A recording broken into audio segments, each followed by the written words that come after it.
aba bantu meya w'aka karere n'indi hano mu Bugesera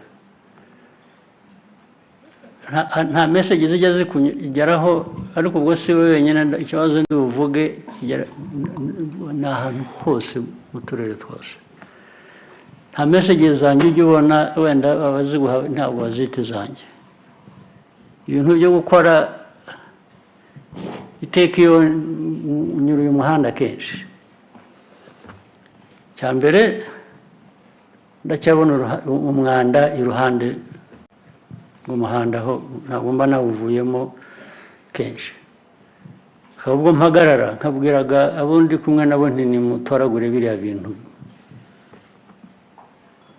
ubundi abasirikare bashinzwe umutekano bamperekeza nk'ababwira nimutoragure ibyo bintu nkahita nkagenda nagaruka nkasanga ibindi icya kabiri narababwiye hose uko bikwiye kuba bikorwa nza ngira ngo hari uwamenye ko nzaza hano tangira gukoresha utuntu tumwe hari iruhande rw'umuhanda ibintu bisa ni nk'imirima cyangwa n'imbere y'amazu aya ngaya akorerwamo ibintu by'ubucuruzi n'iki ugasanga inzu irubatse ubundi imeze neza imbere yayo ni ibyondo n'ibitaka kugera ku muhanda inzira zindi mwashyizeho zanyu zigendera ku ruhande twagerageje kugira ngo iruhande hashyirweho imihanda inzira z'abantu bagenderamo cyangwa amagare bikozwe neza hose turabivuga ukabona hagati y'amazu hari umuhanda w'igitaka uraje ugeze kuri kaburimbo imvura yagwa ikamanura amazi ikamanura ibitaka ikaza ikabirunda mu muhanda ibyo urabizi cyangwa ntabwo ubizi ndabizi your excellency message zanyu zitugeraho imyaka ariko n'ubu biracyariho hamwe aho hatari ngombwa mujye muhatera ibyatsi uzahatere ubwatsi ahandi imbere y'amazu ku mihanda hafi n'imihanda ahantu hangiza na kaburimbo abantu baba barubatse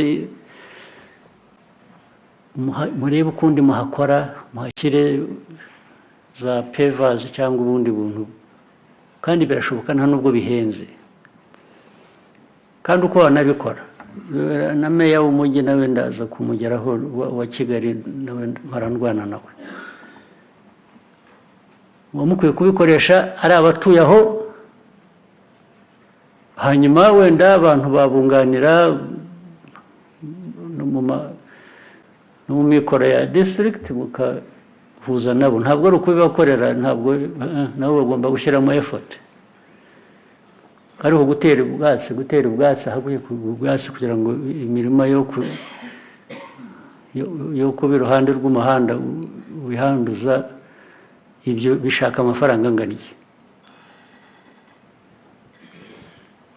your excellency byinshi ntabwo ari amafaranga ni ukubyumva gusa abantu tugafatanya nibyo bigutumyeho rero kenshi byakugezeho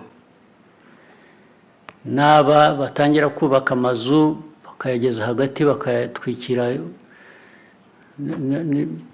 sinzi ibyo batwikiriza n'ubuvera n'iki n'amabati n'iki bikagumaho bikamara imyaka impamvu wowe utabibaza ababikora n'iki ubutumwa rero ngutumyeho kenshi bwakugezeho ubu hagiye gukurikiraho ibindi nabyo byiteguye bikorwe vuba na bwangu yes sir urabyumva yes your excellency meya w'umujyi icara urabizi nawe njye nageze naho rimwe na rimwe mfata imodoka nkaza nawe n'abandi bose n'aba ministers ba infrastructure ngira ngo bamwe bari hano n'abandi nkagenda mbereka nabyo urabizi. Yes sir. Ibyo nagiye nsubiramo ngusaba hafi buri gihe. Ndabizi. Nkasubira mu mujyi nkongera nkabisanga, nkongera nkagutumaho, nabyo biraza guhagarara. Yes sir. One way or the other. Urabizi? Ndabizi Your Excellency. Ibyo nkusubiriramo nkabikwereka urabizi? Ndabizi. Nanamugiriye n'inama ndamubwira ngo meya muri uyu mujyi urimo ibintu byinshi reka muzashyireho team imufasha, irimo abapolisi, irimo umutekano mbese bose n'abandi wifuza n'aba infrastructure na Minister of Infrastructure mu bikurikirane. Inama nakugiriwe yize. Twatangiye kubishyira mu bikorwa. Gutangira bivuze iki? Kuva nabibabwira hashize imyaka, none ubu nibwo mwatangiye. Niba mwana yatangiriye igihe, kuki ntacyo mwagezeho, kuki bitagaragara ko bikorwa?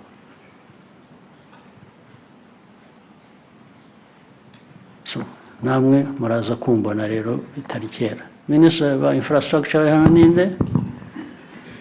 Minister ibyo urabizi?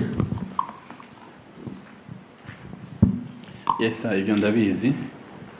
Tudakorana na Kigali. Nawe muraza kumbona muri minsi mikeya.